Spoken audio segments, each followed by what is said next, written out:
Hello, CatRock Ventures. I will be the instructor of our self-defense workshops. I hope everyone is doing okay with the quarantine and COVID-19. But in the spirit of the outdoors, we're in Sprain Ridge Park, and I will be looking forward to teaching you different aspects of the defense so that you'll be able to protect yourselves in any form of environment. With these self-defense workshops, we'll be going over how to punch, how to kick, how to use elbows and knees, and how to use certain tactics to make sure that you would survive in everyday life.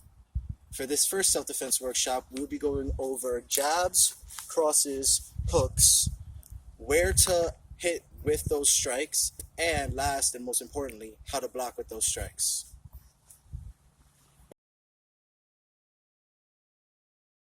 First, we'll be starting off with the jab. Before we can get into that, when you're in a fight, you have a stance. You can either have your left leg in front or your right leg in front.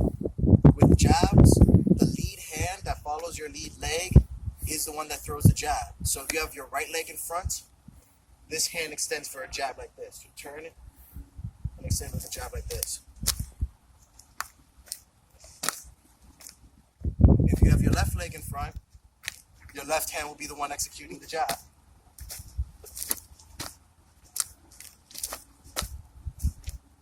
Okay?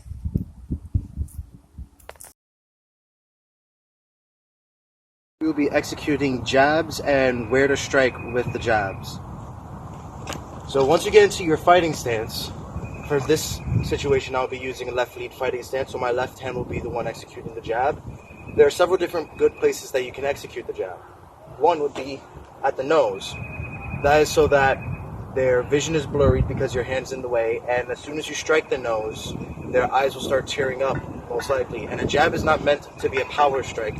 It's usually a quick strike to disorientate your opponent.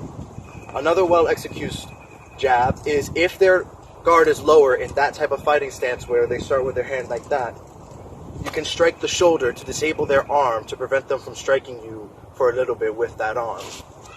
And last but not least, this may seem like a dirty tactic, but when you're fighting for self-defense, any tactic may apply. If you see them striking at you, you can slip down and jab the groin. And for all the guys and girls, you know that that is painful. Okay. Next, we will be going over how to do a cross, where to execute them, and all the fundamentals with that form of strike. So a cross usually follows after a jab. However, it is not just a punch from your rear hand. There are three different aspects. One is that when you throw the cross, your jab hand, your lead hand, should be coming up by your face like this, so that can block any incoming strikes that may be coming your way. The next important aspect is your hip. When you throw across, you want to shift your hips so that it can add more power to your cross. And lastly is your heel. When you throw across, you want to lift up your heel as you rotate your hip, giving it more power and velocity within your strike. Explaining how to effectively strike with a cross. So for assistance, I'm going to call upon my father instructor, Chian Negron. So once you get into your fighting stance, a jab does not always have to come before a cross. Most people would expect that. So where your cross can go is to the nose, similar to a jab if your jab did not already go there. Since your cross has a lot more power than your jab, a good location for your cross would be, let's switch. A good location for your cross at the solar plexus. Once a person gets hit at the solar plexus with enough force, they would lose breath and would have to take a second to regain air. Similarly to the jab, since the cross has more power, if their lead hand is down in that type of fighting stance, you would have more power to disable their shoulder for even longer.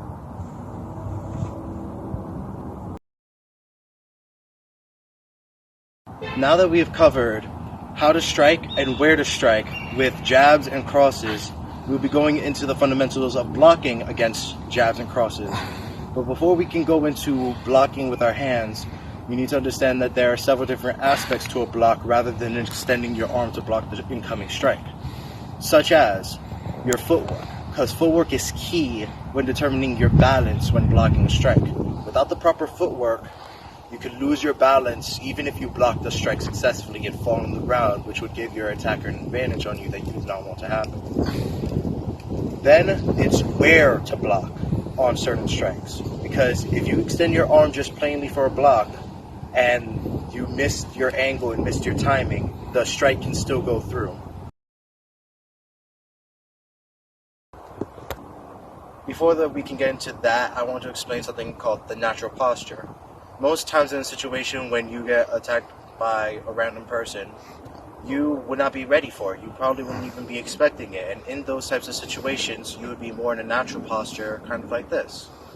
So while demonstrating the footwork and the blocking, I'll be doing so from a natural posture, because in those situations is going to be more likely to occur like this rather than in a stance that's more choreographed, and it would develop your instincts more to be prepared for such situations. Now, the strikes that we have been covering have been jabs and crosses. Those types of strikes usually aim from the center of your body, usually coming from the left or right arm. Now, what that means is, in order for our footwork to properly evade them, we would want to go to the side like this, or to the side like this, because it will completely evade where the punches will be aiming.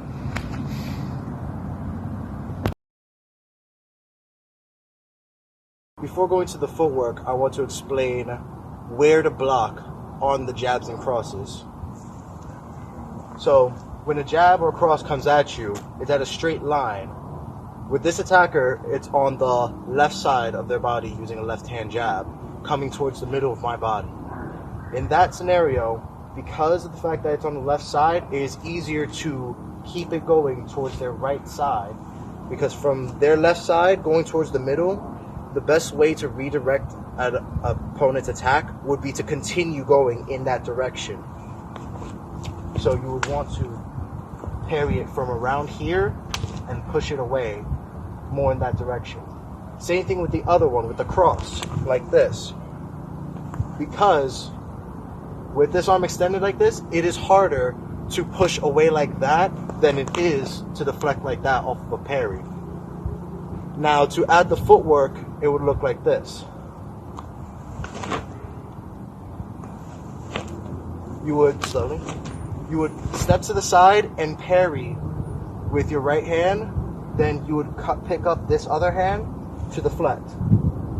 Let's shift a bit closer so they can see. Again, I'll demonstrate. Off the jab, you would parry like that, and then you would come in like this. Off the cross, it would be the same thing. You would use your left hand to parry the right cross, and your other hand to deflect it away. So it would look like this. 1, 2, 3, 4.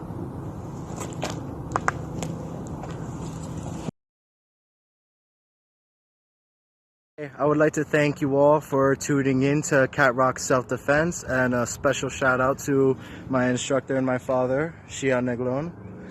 And to look forward to next time on CatRock Self-Defense, we will be going over hook punches, backhands, and how to block them effectively. Until next time.